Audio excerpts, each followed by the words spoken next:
Unajua watu wengi wanaamini mahusiano ya mbali hayadumu, lakini huo sio ukweli. Ukweli ni huu hapa: mahusiano ya mbali yanadumu, lakini itategemeana na namna gani mnayashughulikia hayo mahusiano ya mbali. Na ndio maana leo nimekuletea somo, namna bora ya kuweza kudumisha mahusiano ya mbali. Sasa kama wewe una mahusiano ya mbali ama mpenzi wako yuko mbali na wewe, basi haya ni mambo ya kuyazingatia ili uweze kudumisha mahusiano yako ya mbali. Karibu sana, naitwa Mombeki Crispin. Kama bado hujasubscribe channel yangu ya YouTube, naomba uweze kufanya hivyo ili tuweze kuwa pamoja katika masomo mengi mazuri. Karibu tukafahamu jinsi ya kudumisha mahusiano ya mbali. Njia ya kwanza ya kudumisha mahusiano ya mbali ni mawasiliano. Sasa mawasiliano ndio msingi wa mahusiano yote, yawe ya mbali ama ya karibu. Ila kwa mahusiano ya mbali, mawasiliano ndio kitu mama kitachowasaidia nyinyi kudumisha mahusiano yenu. Na sasa katika mawasiliano simaanishi muwe mnawasiliana labda mara kwa mara iwe kama kero ile, hapana. Lakini si vyema kukaa bila kuwasiliana. Si mnashafahamu eh? Sasa lakini pia inategemeana. Mnaweza mkawa mnawasiliana lakini mnawasiliana kwa namna gani? Ni ile tu kama umeamkaje, umeshindaje, vipi siku yako imekwendaje, imeisha? No. Lazima muwe mna mawasiliano, muwe mna tabia ya kuelezeana siku zenu zilivyokwenda. Muwe mnapanga muda maalum wa kuzungumza siku zenu zimekwendaje. Malengo yako yametimia katika kiwango gani? Plani yako iko vipi? Plani yako ya siku imekwendaje? Kwa hiyo muwe na mazungumzo maalum katika namna ya mwenzako kujisikia sehemu yako ya maisha na wewe kujisikia sehemu yake ya maisha. Ukiachana na ile mambo poa. Unajua mawasiliano na namna hiyo yanaboa. Yaani nyinyi mnasalimiana tu, mambo poa, umemkaje, fresh. Haya bwana, siku njema, poa.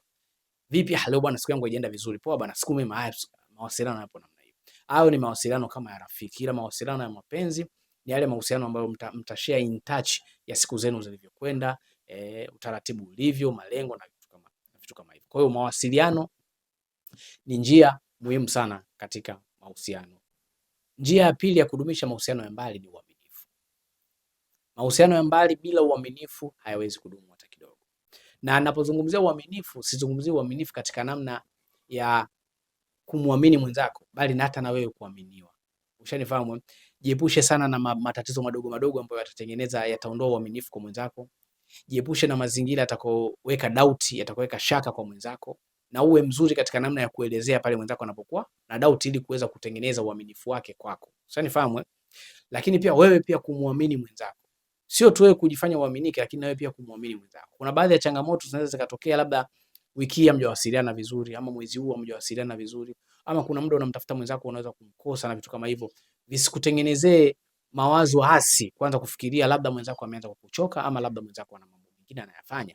Ukaanza kuprovoke, kumsema wewe, najua unipendi, ushapata. No. Usifanye hicho kitu. Na badala yake muamini.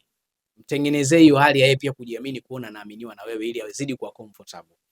Changamoto kubwa ama kosa utakalolifanya katika mahusiano ya mbali, kuanzisha viugomvi vidogo.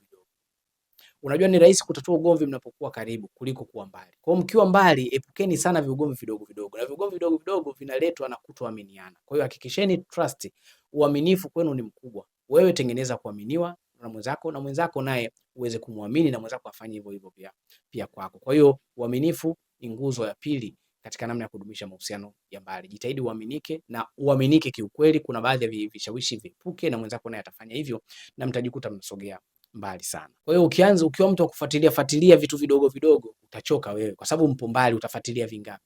Lakini pia hata mwenzako naye pia utamchosha, ataona ni kama kelo, umekuwa kelo kwake. Kwa hiyo epukeni sana vitu kama hivyo na mwanze kuaminiana.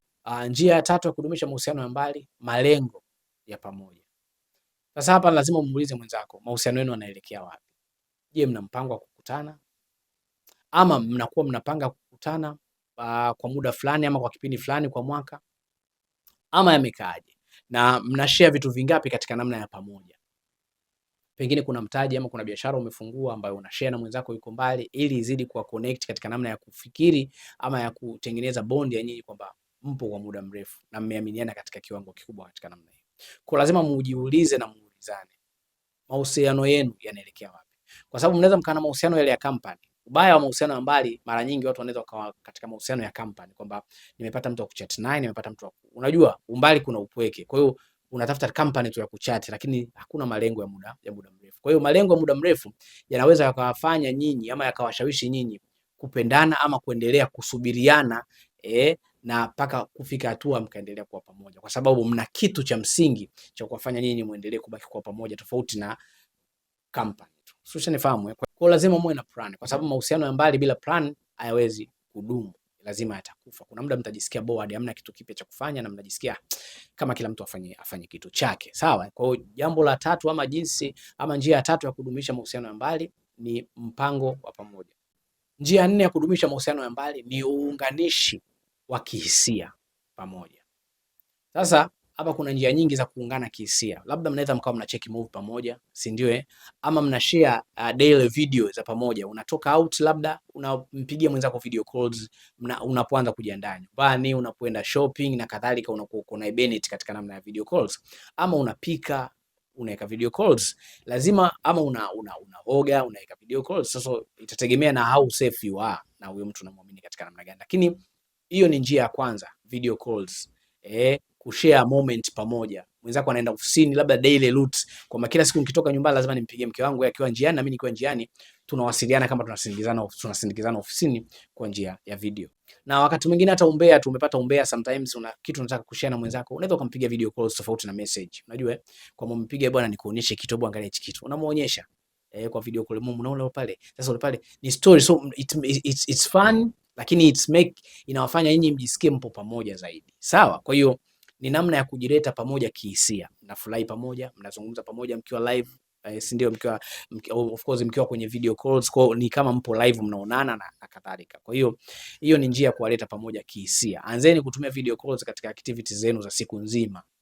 Kuna moment umeenda sinema, unaweka video calls naye pia anashare kuangalia sinema kupitia hapo. Kuna games hizi za kucheza, mnaweza mkacheza game live. Kama mwanamke naye pia unaweza kucheza games za live zile, yeye anaingia kwenye simu yake na kwenye simu yako na vitu kama hivyo, kuweza kuwa connect pamoja katika hisia zenu.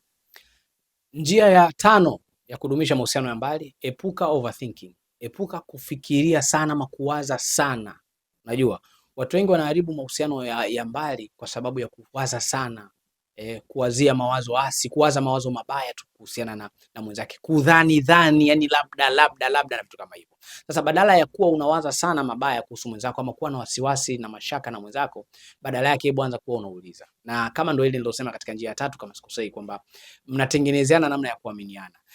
Limetokea jambo dogo, hajapatikana mwenzako kwenye simu labda muda wa wiki ngapi, ama mwenzako unamtafuta unakuwa ni shida kumpata, acha kuwaza sana. Badala yake unapompata muulize kulikuwa na changamoto gani, na yeye awe willing kukueleza changamoto nini ilitokea mpaka akawapatikani hewani, ama akawa mawasiliano yake hayapo vizuri katika namna kubwa. Atakachokuambia jitahidi kumwamini, usianze kusema kwamba naye ajua na usianze kuprovoke, usianze kutia mashaka katika namna yeye atakavyokueleza.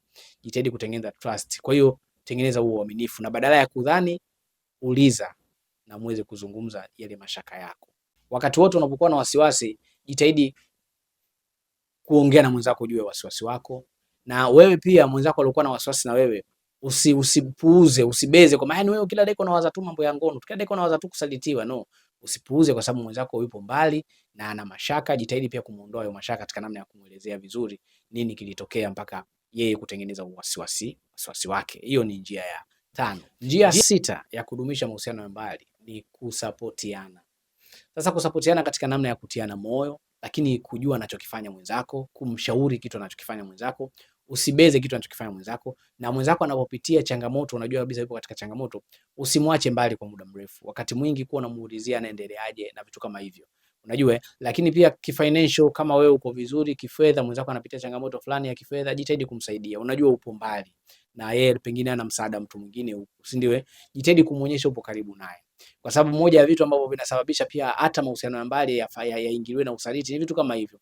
Unahitaji msaada wa jambo fulani, mwenzako yuko mbali na hataki kukusaidia, hataki kushiriki, pia unajikuta unaenda kwa mtu mwingine. Lakini pia unahitaji msaada hata wa kimawazo, mwenzako yuko busy, hayupo tayari kukusaidia hata kimawazo. Unajikuta watu wanakusaidia kimawazo na kuattract nao na unawavutiwa nao na unasaliti. Unajikuta unatamani ukaribu wa mtu katika kipindi kigumu unachokipitia, mwenzako anakosa ukaribu na wewe hata kama yuko mbali, lakini alitakiwa awe na ukaribu na wewe hata wa moyo ule tu, yani wa kihisia tu, kwa katika message, katika call na vitu kama hivyo.